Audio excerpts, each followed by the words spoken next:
It ought to be revived. The physical exercise of walking is something which is not only good for the health. I do a little bit of walking now in the morning myself.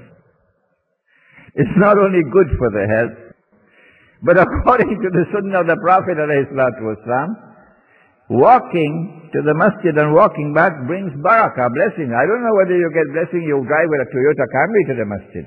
Now, do you notice, those of you who are my age, when we were children, did you see anybody sitting on a chair in the masjid? No. We never saw that. But suddenly now, 50 years later, every masjid has to have a large number of chairs for people who can't go down in sajda. Why? It is a lifestyle that has come with the modern life, the modern world. And in turning away from that lifestyle, we restore health to our people. So that eventually the children growing up in this masjid, in this village, very few, if any, would ever need to sit on a chair in the masjid. This must surely bring blessings. The interaction of Muslims as they walk to and from the masjid. The interaction of believers as they walk around the village, constantly walking. This interaction, this constant interaction of everyone would enhance village life. The flavor, mark my words, the flavor of life in the village would be enriched. The aroma of village life will increase.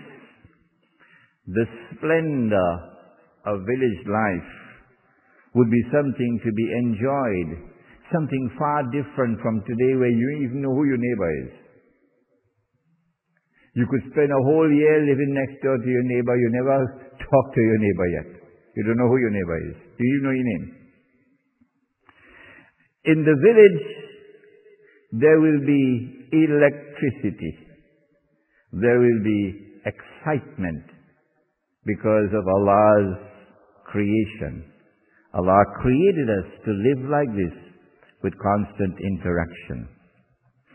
The houses of the Muslim village would be such that villagers would be advised to adhere to simplicity and austerity, which is the sunnah in the construction of houses. No one should flaunt his wealth by building a mansion, building a palace.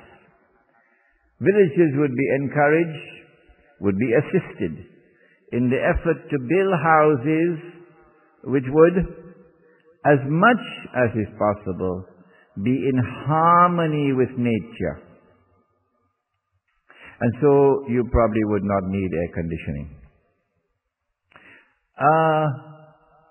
A toilet. I seem to remember that when you enter a toilet, you have to enter with your left foot. Is it true? Come on, shake your head, the man. Huh? When you enter a toilet, you have to enter with your left foot. Yes or no? Yes, say it. Yes. Why? Because it's an unclean place, isn't it?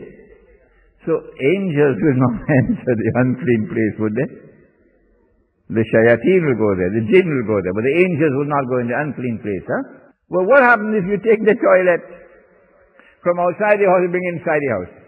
How come you're so quiet now? You take the toilet from outside the house where it used to be yesterday. Nobody, unless he be someone fit for santans, nobody yesterday would build a house with the toilet inside the house. No. Because the house has to be pure, clean. You leave your shoes outside. Don't you? You leave your shoes outside. So who would leave his shoe outside but put the toilet inside? You understand now? The mastermind who was at work, he took us for a ride, didn't he? Because I don't think the angels will enter a house in which one part of the house is unclean. But that's my opinion. And so in the village we try to build our houses in accordance with the Sunnah. And that is that the toilet is detached from the house. The masjid. The village will have only one masjid. It will be located in the center of the residential area. The Blessed Prophet ﷺ said, I leave behind me two things. So long as you hold on to them, you'll never go astray. The Book of Allah and my Sunnah.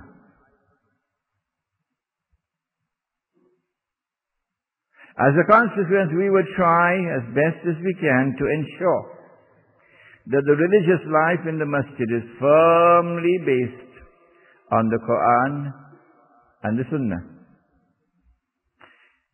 Listen to me carefully now. If there is a religious practice which is manifestly beneficial, but it is not based firmly on the Quran and Sunnah, then we would urge that it be restricted to private life and not be brought into the public life of the masjid in order to protect ourselves from fitna, people attacking us and seeking to divide us over peanuts. The village must have a market.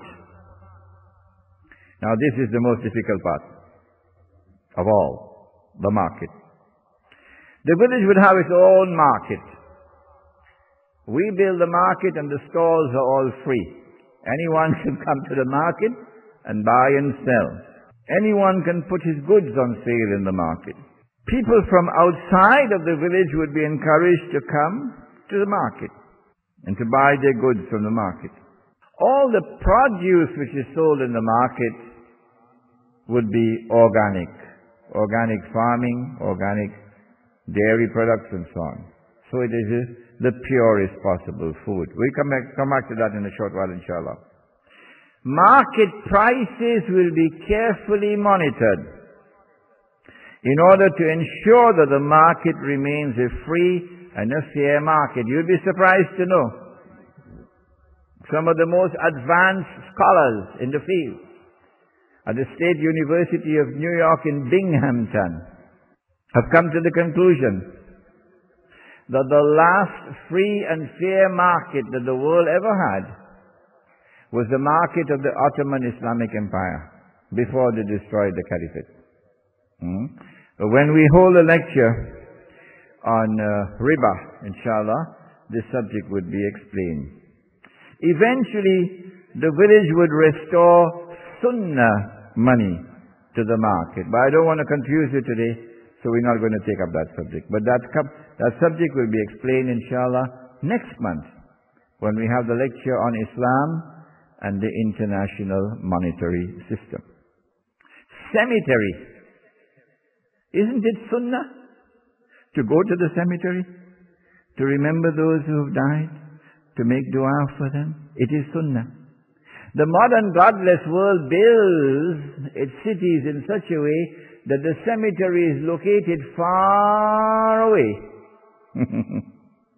So you seldom ever go to the cemetery except when you have to bury somebody. But we would build our cemetery in the village somewhere contiguous with the residential area. So people, while walking to and from the masjid, can frequently visit the cemetery and remember death. Remember death. And so prepare for that day when instead of walking to the cemetery, we'll have to be carried to the cemetery. Schools. The village must eventually establish its own primary school. A number of villages can combine to establish a secondary school. Contrary to the existing Muslim school system in this country, the Muslim school in the village would not accept